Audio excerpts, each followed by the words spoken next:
Hey guys, welcome back to the channel. My name is Katelyn, and today we are continuing the 100 Dragon Challenge. So, for today's episode, I wanted to continue the Zodiac Dragons. So, as you can see from the title, we're going to be doing the Aries Dragon.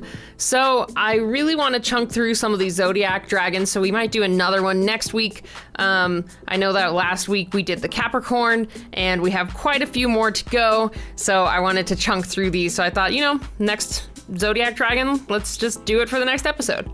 Anyway, so for this week, we have the Aries Dragon. So Aries usually is depicted by either like some type of ram, or I've also seen it kind of like a ramish goat kind of combo, I guess. So at least for these initial sketches, I was trying to figure out what type of horns that I wanted to put on my Aries dragon. And I decided to do kind of these more curly horns, but since it's a dragon, I'm like, we might as well add some extra spikeage to it. Like, let's put some really big horns on the top of its head and then add some really gnarly teeth. They remind me of, I think it's called the musk deer. They have like these big tusks, and that's kind of what it reminded me of. And then a little bit of like inspiration from like the look of a boar is kind of what I was going for. But overall, I really liked how the head design was looking. And then for the body, in this initial sketch, I did make it kind of like a wyvern in terms of like its front arms are the wings, and then it has its two back legs. Later though, in my final sketch and final drawing, I do change that. I wanted to show a little bit more of the aspects of the, I guess, the ram or the sheep design within the body, and by putting wings over it, it would cover up the legs and probably any other potential design areas on the creature.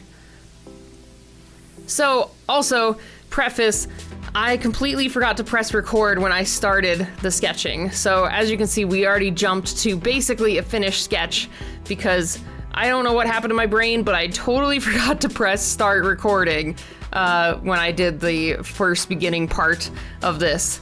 I mean, it kind of makes sense, like mentally, it's been a little hard to get back into everything with all my personal life stuff happening and then just being gone from making videos for a little bit. You get in a habit and a flow, and then if you stop doing that, then that habit and flow kind of gets disrupted and you forget about simple things like pressing the record button. So, it is what it is. So we're jumping into the line art now and adding our details to this creature. And I wanted to bring something up. I did get a couple recent comments on a few videos telling me that I should do more line weight on my dragons, and I totally agree. And I try to do line weight with all of my pieces. I try to add some differentiating, there we go, line weight to show like pieces of the character that are closer to the viewer. But sometimes, like I said, you get in a flow and you forget about things, or you get out of a flow and you forget about things. So some of the dragons that I've made in the past, I forget to add it. I'm like, all right, cool, I'm chugging out this video for YouTube, I got it done, let's go to color, and then I'm done, and then I forget to do varying line weight. But if you guys want to improve your art and make certain aspects pop out, I'd really recommend trying do line variation. The thicker the line, usually you want to use it when it's over another aspect of the character. For example, the horns, when they overlay other parts of the body, I make the line art thicker. Or if it's coming closer to the viewer, like if a hand was reaching out, the line art would also probably be thicker because it's coming towards you. So if you guys want to try that in your art, that's my quick helpful tip for line weight thing. Totally great execution there, Katelyn. Anyway, it's time to jump in and add the colors. So this one, I honestly did not know what I was doing with the color. I usually feel pretty confident about my colors, or at least feel like they're gonna work well, but this one was really hard for me. I had an idea in mind of like, maybe we could make this kind of like a golden fleece type of situation, like from the mythology, like this creature would have some really cool golden fleece to it. But then I was like, but I really like the idea of more of like a reddish orange coat to it, like a yellow red. I really liked that idea as well.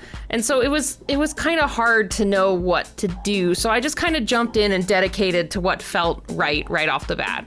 So first of all, I decided to make the horns gold instead. I thought that would look really cool and kind of kingly and like, I don't know, I can't think of any other adjectives, but just like, I think it would make him look very regal and just be kind of like a crown on his head, you could say. And then I decided to make any part that was going to be the skin kind of this golden brown. Like I said, at first I was thinking golden fleece, but then I really liked the idea of making the fur in more of like a reddish copper color. And so I just went through and made all the skin in this browner tone. Or I guess like a gold brown. I don't know how you would describe that, but I knew that I really liked the horns being that bright pop of gold, and then I thought the skin color worked pretty well in this case.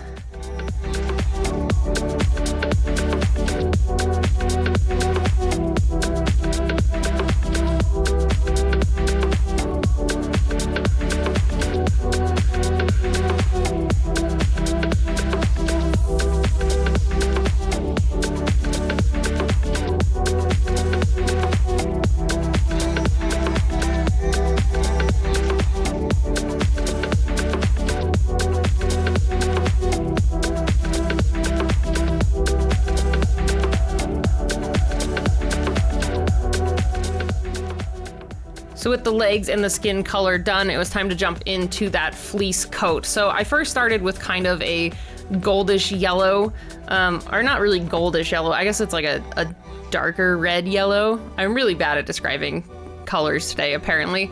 Because I wanted that to be the base color that the red went over, along with the highlights on the coat. I wanted to be more in this color. Overall, I did want the coat to be in the red tones, but I wanted those to be the darker tones from the coat, as you can see here, and then blend them like back a little bit with going over the whole thing again with the kind of yellowish tone that I use on the coat.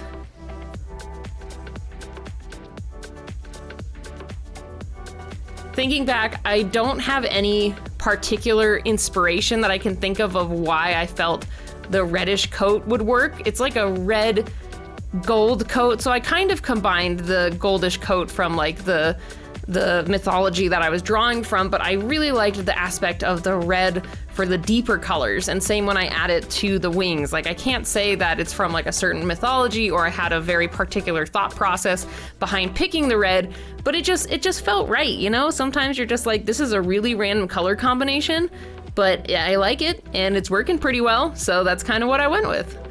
It probably wouldn't have been like my first coloring that I would have thought of. I mean, it is kind of the first coloring I thought of with this one, but looking back, I probably would have picked some different colors if I was in a completely different mind state when I like drew this. I don't know. It's interesting because looking back, I do like it. I like the piece overall, but I think I would have colored it a little different if I did it again. For example, I probably would have made the skin like more darker grays, or like a grayish brown would be really nice, and then like really hit that fleece with another like more gold instead of red. Well, no, I like the gold and red. I think maybe the skin tone is what's bothering me.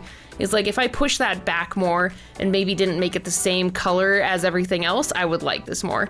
That's just kind of me doing a constructive self-critique. You know, I can't hit all of these 100% in my I love this zone when I'm doing the 100 Dragon Challenge, but I still like all the dragons I've been making. So with that in mind, let's go ahead and look at your guys' dragons from last week for the Capricorn dragon. So you guys did amazing. I really loved all of your designs. There was a lot of diversity and variety that came with all these, so really great job. Equiliasic. I'm sorry if I butchered your username. I probably really murdered it. I really like the stripes and the bright colors and the really bright blue that you had for the spines. I just really like this design overall. I think it looks super cool. And then Fuzzy Dragons, this was just kind of like such a cute and delicate design that I really liked it, and your use of color was really good. Both of your colors I loved so much, and it made them both look very like mythical and mythological and like celestial. I just really liked it overall. And again, everyone, you did so great. I can't wait to see what you do for the Aries Dragons, because I feel this is so open for interpretation that you guys could take this anywhere, because Aries is like, let's just boil it down to being like a ram. So with that ram aspect, you can pull from all different types of rams from around the world and manipulate their features to make a really cool dragon. So if you guys would like to participate this week, make sure to go to Instagram or Twitter to post your entries under the hashtag KM100Dragons. I can't wait to see what you guys make. I think this has a lot of opportunity and different things that you could do with it, so I can't wait to see what you all make. And if you guys aren't already, I'd super appreciate it if you hit that subscribe button, hit the like button down below if you're enjoying the 100 Dragon Challenge, and leave a comment of other dragons you want to see me do. I know we're over halfway through this, and then I have the rest of the Zodiac creatures to finish, but we have a lot more dragons to do, so leave your ideas down in the comments below. But anyway, thank you guys so much for stopping by, and I will see you all next time. Bye, everybody.